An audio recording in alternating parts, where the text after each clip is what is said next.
Good morning, student. Today I will discuss the revision classes for the ninth student.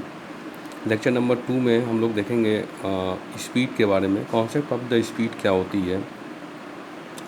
Speed की definition सबसे पहले देखेंगे। The speed of a body give us an idea of how slow और fast that body is moving. Speed से हमको ये idea लगता है कि कोई बॉडी या कोई ऑब्जेक्ट जो है तेज़ चल रही है कि स्लो चल रही है, स्लो चल रहा है और फास्ट चल रहा है जो है।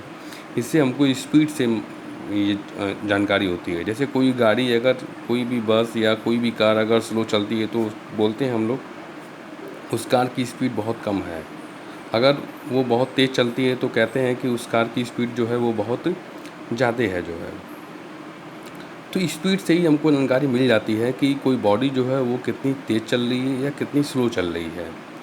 दूसरी डिफिनीशन क्या होती है। Speed of a body is the distance travel by it per unit time. यानी किसी पर्टिकुलर यूनिट टाइम में वो जो बॉडी है जो या कोई ऑब्जेक्ट है वो कितना डिस्टेंस ट्रेवल करता है, कितनी दूरी ट्रेवल करता है। जैसे कहते हैं कि कम समय में, कोई कहता है कि कोई एक बाइक है वो आधे घंटे में घोसी से मऊ चली जा रही है, और कोई बाइक जो है वो 1 घंटे या 2 घंटे में घोसी से मऊ जा रही है। तो जो 2 घंटे में घोसी से मऊ जा रही है, जाहिर सी बात है उसकी स्पीड बहुत स्लो होगी, वो बाइक बहुत धीरे धीरे जाएगी। लेकिन जो बाइक जो है वो आधे घंटे में या 1 घंटे में जो है वो पहुंच जा रही है मऊ, तो कहेंगे जाहिर सी बात है उस बॉडी की जो स्पीड है वो बहुत ही ज़्यादा होगी। तो स्पीड की डिफिनीशन से हम बता देते हैं कि स्पीड जो होती है वो किसी पर्टिकुलर बॉडी जो है पर यूनिट टाइम में कितना ज़्यादा डिस्टेंस जो है वो ट्रेवल करती है, that is note the speed. Speed का जो फॉर्मूला बनता है बाय द डिफिनीशन से, स्पीड इज इक्वल टू होता है distance travelled upon time taken. यानी एक टाइम टेकन में कितना ज़्यादा डिस्टेंस जो है वो बॉडी ट्रेवल करती है जो है। तो speed is equal to distance travel upon time taken, that is a v is equal to s upon T.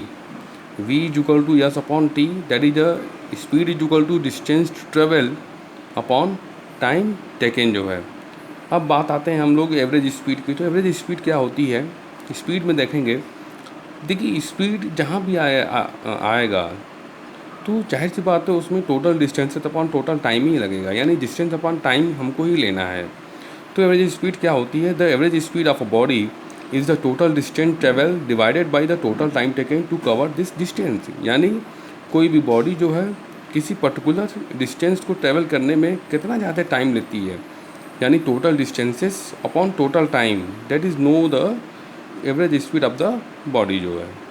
Formula same होती है। यूनिट भी हमारी स्पीड की यूनिट क्या होती है। अगर हम यूनिट की बात करें तो unit of speed is equal to metre upon second, that is a m upon s. Metre upon second ये हम कह सकते हैं, या इसको हम ये भी लिख सकते हैं एम एस के पावर -1। ये एस ऊपर जाएगा तो -1 हो जाएगा, तो मीटर अपॉन सेकेंड कह सकते हैं। और M S to the power -1 लिखने का तरीका जो भी हो आप इसको समझ जाएंगे। मीटर पर सेकेंड होता है, इसको पर बोलते हैं, मीटर पर सेकेंड या मीटर अपॉन सेकेंड जो है। एम एस के पावर -1 भी हम कह सकते हैं। किसी किसी बुक में ऐसे भी लिखा होगा, ऐसे भी लिखा होगा। तो वो जो है वो यूनिट होती है स्पीड की जो है। अब बात करते हैं हम लोग, सेकेंड टर्म्स आते हैं, that is a uniform speed. तो यूनिफॉर्म स्पीड क्या होता है। यूनिफॉर्म स्पीड का जो है वो जो सेकेंड नेम है वो कांस्टेंट स्पीड है। तो क्या कहते हैं कांस्टेंट स्पीड का मतलब उस पर्टिकुलर बॉडी की जो स्पीड है वो बिल्कुल भी कांस्टेंट है, मतलब एकदम स्थिर है वो जो है स्पीड। जैसे हम कह दें कि constant speed, a body has a uniform speed, a body has a uniform speed if it travels equal distances in equal interval of time, no matter how small this time intervals may be। देखिए क्या कहता है, a body has a uniform speed. A body uniform speed है, कब है? If it travel, जब वो travel करे equal distances, equal distance in equal interval of time, यानी हर टाइम इंटरवल में वो जो बॉडी होगी वो बॉडी इक्वल डिस्टेंसेस ट्रेवल करती है, तो उसको बोलते हैं this body has a uniform speed या कांस्टेंट स्पीड।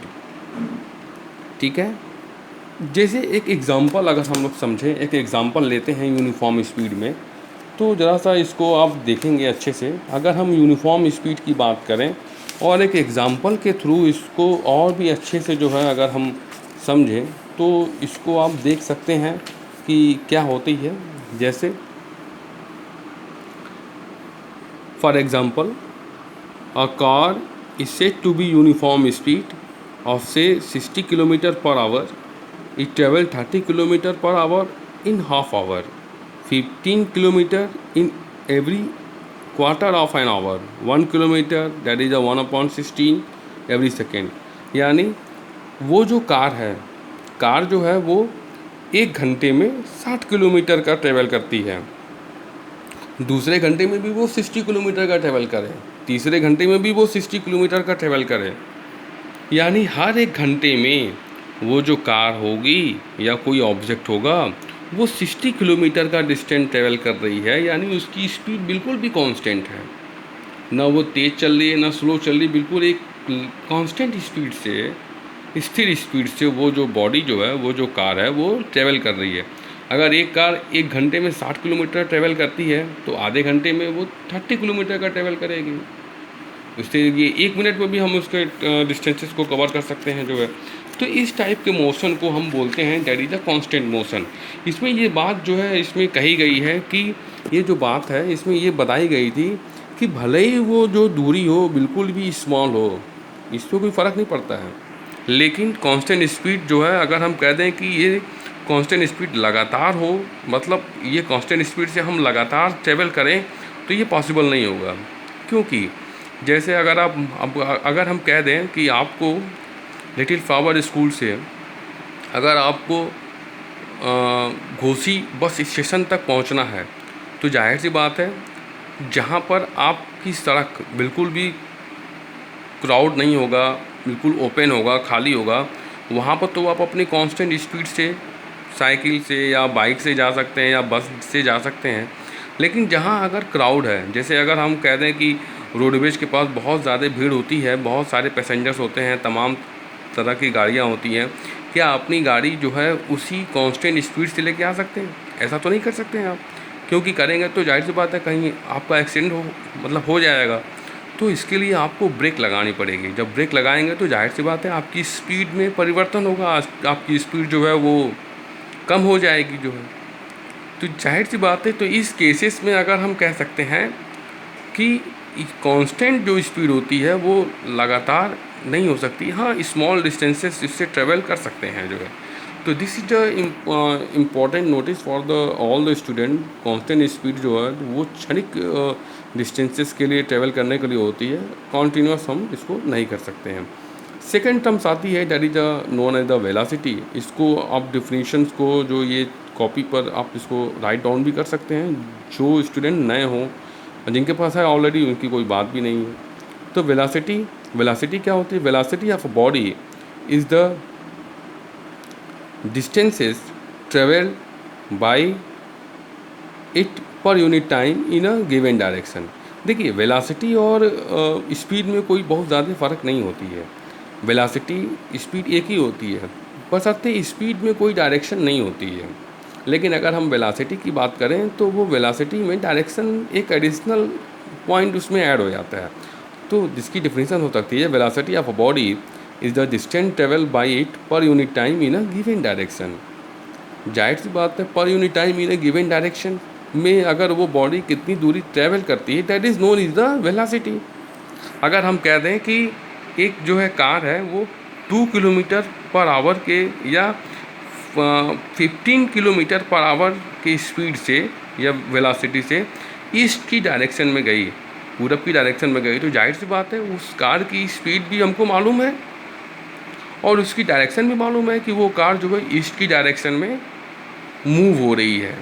लेकिन अगर डायरेक्शन ना पता हो तो हम कहेंगे कि उस कार की इस वेलोसिटी नहीं, उस कार की सिर्फ और सिर्फ हमको मैग्नीट्यूड की वैल्यू मालूम है, और मैग्नीट्यूड की वैल्यू में हम सिर्फ बात करते हैं वो स्पीड की बात करते हैं। वेलोसिटी में जो है सिर्फ हमको मैग्नीट्यूड और डायरेक्शन दोनों की नॉलेज होती है। तो velocity of a body is the distance travel by it per unit time in a given direction, यानी गिवन डायरेक्शन में कोई पर्टिकुलर बॉडी कितनी डिस्टेंसेस को ट्रेवल करती है, that is known as a velocity. Velocity और स्पीड में कोई बहुत फ़र्क नहीं होता है। स्पीड में डायरेक्शन नहीं होती है, पर वेलोसिटी में हमको डायरेक्शन की जानकारी होती है। वेलोसिटी का फॉर्मूला भी हो सकता है distance travel in a given direction upon time taken.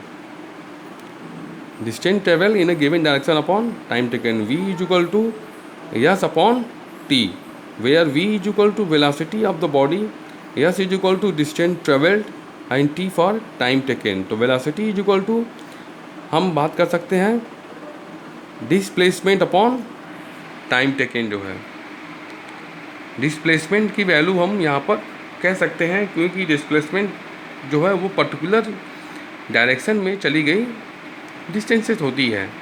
Unit of velocity is equal to वही जो स्पीड की वेलोसिटी, जो स्पीड की यूनिट होगी वही इसमें वेलोसिटी की यूनिट होगी। Unit of velocity is equal to metre per second, that is M S M metre per second और M S to the power -1। दोनों की इस यूनिट जो होती है वो सेम होती है। जो है the difference between the speed and velocity is that speed has the only magnitude और साइज। स्पीड में जो होते हैं सिर्फ हमको मैग्नीट्यूड और साइज, ये यानी सिर्फ हमको मैग्नीट्यूड की वैल्यू मालूम होती है। It has no specific direction, but velocity has a magnitude और as well as direction. Velocity में जो होती है वो हमको मैग्नीट्यूड की वैल्यू और डायरेक्शन की वैल्यू, दोनों की वैल्यू की हमको जानकारी होती है। अब इस तरह से हम बोल सकते हैं कि speed is a scalar quantity. Speed, yes, for a scalar quantity, scalar quantity means सिर्फ only known as the magnitude value। और velocity में बोल सकते हैं velocity is a vector quantity, v for velocity, v for vector। तो velocity is a vector quantity, vector quantity में जो है हमको डायरेक्शन और हमको मैग्नीट्यूड दोनों की वैल्यू हमको जानकारी होती है। Thank you.